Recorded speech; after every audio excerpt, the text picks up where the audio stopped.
ভালোবাসার সপ্তাহে ভালোবাসার গান গেয়েছিল, মানে এইটা কি ভালোবাসার দিবস বলে তোমার? একদম। এই ভিডিওটা আমার অনেক দিন ধরে এই গানটার উপর এরকম একটা কিছু ভিডিও করার খুব ইচ্ছে ছিল, সেটা মনের মধ্যে ছিল, আমার মাথায় কিছু ভিজুয়ালস ছিল। তো যখন এটা শুরু করি আমি ভাবছিলাম যে একটা কারেক্ট টাইম যখন এটা তৈরি করব বা এটা রিলিজ করব, এবং করতে করতে দেখলাম যে প্রেমের মাস এসে গেল, ভ্যালেন্টাইন্স ডে। আমার খুব ভালো লাগে এই দিনটা, এমনি ভালোবাসা জিনিসটা খুব মিষ্টি। তো এবং 14 ফেব্রুয়ারি আমি ছোটবেলা থেকে ভীষণ, একটু ক্লিশে লাগবে বাট আমার ভালো লাগে, একটা এক্সট্রা দিন যদি বেশি বলতে পারি আমি তোমাকে ভালোবাসি, that is a good thing. তো সেখান থেকে দাঁড়িয়ে 14 ফেব্রুয়ারি খুবই স্পেশাল, খুবই মিষ্টি একটা দিন। তো তার জন্য এই ভিডিওটা বানানো, এবং সেটার জন্য আজকে এটা দিই। আমাদের দেখেও নাকি ভয় পাচ্ছে, তো কতটা তুমি মানে কি কি বললে যে সাহসটা করে জাগালে কি ব্যাপার? খুব একটা কিছু বলতে হয়নি অনেস্টলি। হ্যাঁ, আমার একটা স্বভাব আছে, আমি শর্টের মাঝখানে মাঝখানে হাসাতে পারি।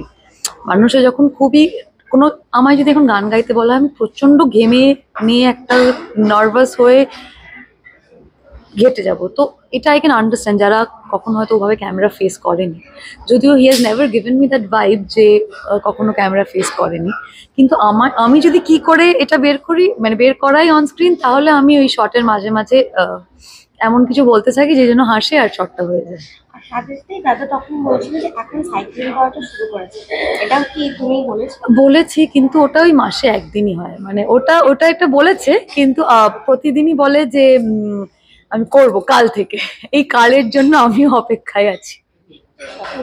সেখানে রবীন্দ্রনাথ ঠাকুরের গানটাকে রিক্রিয়েট করা, মানে আবার নতুন ভাবে নিয়ে আসা, ভয় লেগেছিল যে মানুষ কিভাবে নেবে?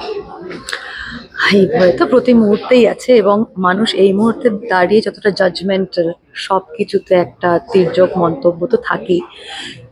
কিন্তু আমার মনে হয় যখন নিজেদের সেই কাজটা করে ভালো লাগে, কোনো অভিনয় যখন আমরা করি ক্যামেরার সামনে, এটা আমি বলতে পারি, এটা আমি আমার ডিরেক্টর তথাগত থেকে শিখেছি যে you can feel it in the body.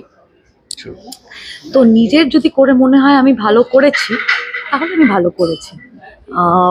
সবার যে আমাকে ভালো লাগবে যেমন এটা আমি বলতে পারি না, তেমনি আমার সমস্ত কাজ মানুষের সবসময় ভালো লাগবে এটাও বলতে পারি না। কিন্তু ওই যে ওনাকে তো আমরা জাস্ট ওই বইয়ের মধ্যে রেখে দিতে পারি না, মানে আমি চাই না, আমি চাই ওনাকে নিয়ে অনেক অনেক বেশি কাজ করতে, এবং অবশ্যই ওই পাথ থেকে ডেভিয়েট না করে। কিন্তু আমার মনে হয় না আমরা তেমন কোনো কাজ করছি যেটায় ওনাকে আমরা কোনোভাবে অসম্মান করছি। সাথে সাথে আমরা আমাদের রবীন্দ্রনাথ ঠাকুর ছাড়া আর মানে এরপরে আমরা আর কার কার গান শুনছি? আমার গায়ক তো রবীন্দ্রনাথ ছাড়া আর কিছু গান না, তো আমার আর অপশন নেই। আমরা এটাতেই খুশি, আমি আমি খুবই খুশি, আমি চাইও না। প্ল্যান আমার কালকে শুটিং আছে, সারাদিন আমি বিক্রমের সাথে আমার প্রেমের সিনই আছে, কিন্তু সেটা বিক্রম চ্যাটার্জির সাথে। তো কালকে অ্যাজ সাচ কোনো প্ল্যান নেই, হয়তো পরে এটা একটা পোস্ট সেলিব্রেশন করবো। এটা নিয়ে আমাদের চতুর্থ ভিডিও, এবং আগের আগের ভিডিওটায় ওনাকে পাওয়া যায়নি হিরো হিসেবে, কারণ একটু ব্যস্ত ছিলেন, আমাকে বলা হয়েছিল যে শরীরটা ঠিক ভালো না। তো দর্শক অনেকটা গ্যাপ পেয়েছে, এবং সামহাও আমারও যেটা মনে হচ্ছে যে সুদেষ্ণা দিও বললো যে এই একটা কেমিস্ট্রি যেটা অন স্ক্রিন দেখা যাচ্ছে, সেটা মানুষের সামহাও খুব ভালো লাগছে। এবং এইটায় এটা আমরা এতটাই ভালোবেসে শ্যুট করেছি, সবাই সবার সমস্ত ভালোবাসা দিয়েই মিউজিক ভিডিওটা শ্যুট করেছি। তো মনে হয় মানুষ এই ভালোবাসাটা অনুভব করতে পারবে।